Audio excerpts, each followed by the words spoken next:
शरीर रूपी पिंड और सृष्टि रूपी ब्रह्मांड ये दोनों एक ही हैं तथा इन दोनों का आपस में अटूट संबंध है। जो पदार्थ व शक्ति आदि ब्रह्मांड में है वही शरीर रूपी पिंड में है, मगर मनुष्य बहिर्मुख होकर इंद्रियों के वशीभूत हो अपने आप को सिर्फ स्थूल शरीर तक सीमित रखे हुए है, मगर इंद्रियों का व्यवहार सिर्फ स्थूल जगत तक ही सीमित है, इसलिए वह अपने स्थूल शरीर को ही सब कुछ मानता है।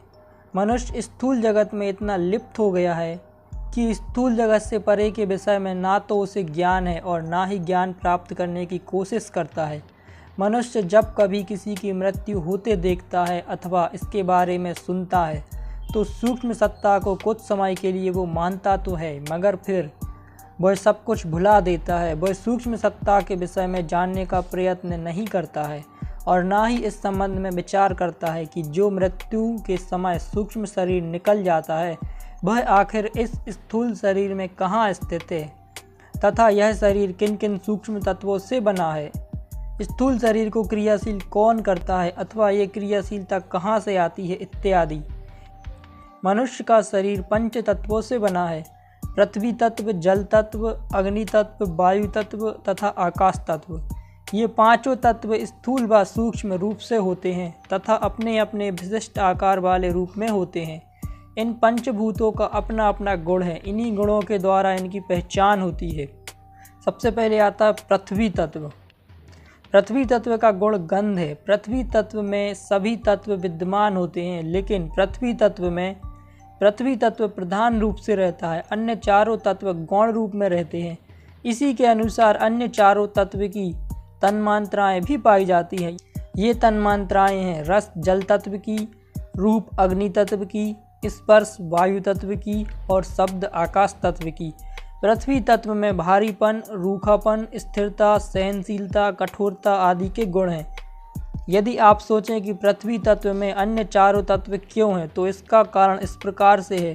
पंचभूतों में सबसे पहले आकाश तत्व की उत्पत्ति हुई, आकाश तत्व से वायु तत्व की उत्पत्ति हुई, फिर वायु तत्व से अग्नि तत्व की उत्पत्ति हुई, फिर अग्नि तत्व से जल तत्व की उत्पत्ति हुई और फिर जल तत्व से पृथ्वी तत्व की उत्पत्ति हुई। क्योंकि पृथ्वी तत्व की उत्पत्ति सबसे बाद में हुई, इसलिए चारों तत्व पृथ्वी तत्व के अंदर निहित हैं।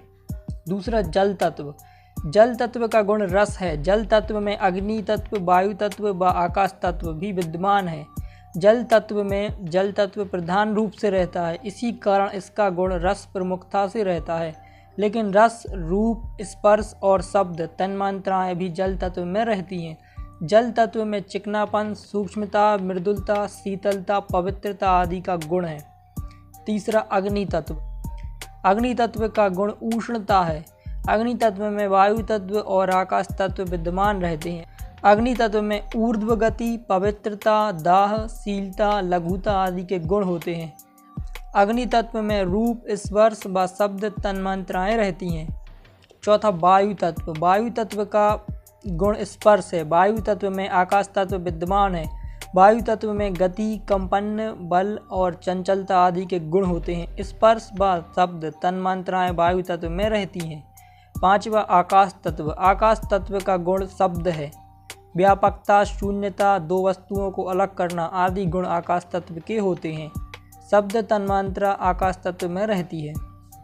अब हम पंचभूतों को दूसरी तरह से समझें। यहाँ प्रश्न उठता है कि क्या आकाश तत्व में अन्य चार तत्व नहीं हैं? तो मैं कहूँगा अन्य चारों तत्व होते हैं। अब पुनः प्रश्न उठता है कि ये किस प्रकार से विद्यमान है। इसको यथार्थ रूप से समझने के लिए हमें तत्व ज्ञान की आवश्यकता पड़ेगी, मगर संक्षिप्त में हम यही समझ सकते हैं कि आकाश तत्व से ही अन्य सभी चारों तत्व की क्रमशः उत्पत्ति हुई है। इसलिए आकाश तत्व में ये चारों तत्व उपस्थित हैं। यदि आकाश तत्व में ये तत्व उपस्थित ना होते तो इससे उत्पत्ति संभव ना हो पाती। इसलिए अब यह कहा जा सकता है कि प्रत्येक तत्व में अन्य सभी तत्व भी अत्यंत सूक्ष्म रूप से विद्यमान रहते हैं, लेकिन अन्य तत्व अत्यंत गौण रूप में होते हैं। इन पांचों तत्वों में आकाश तत्व का घनत्व सबसे कम है, फिर वायु तत्व, अग्नि तत्व, जल तत्व और पृथ्वी।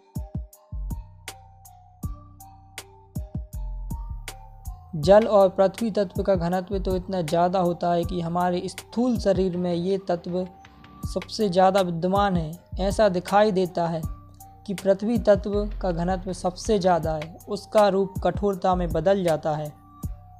पंचभूतों से उत्पन्न मनुष्य के शरीर में 5 ज्ञानेंद्रियां और 5 कर्मेंद्रियां हैं, लेकिन किस तत्व से कौन सी ज्ञानेंद्रिय और कौन सी कर्मेंद्रिय की उत्पत्ति होती है और किस तत्व की अधिकता किस चक्र में अधिक होती है, इसे हम नेक्स्ट पार्ट में जानेंगे।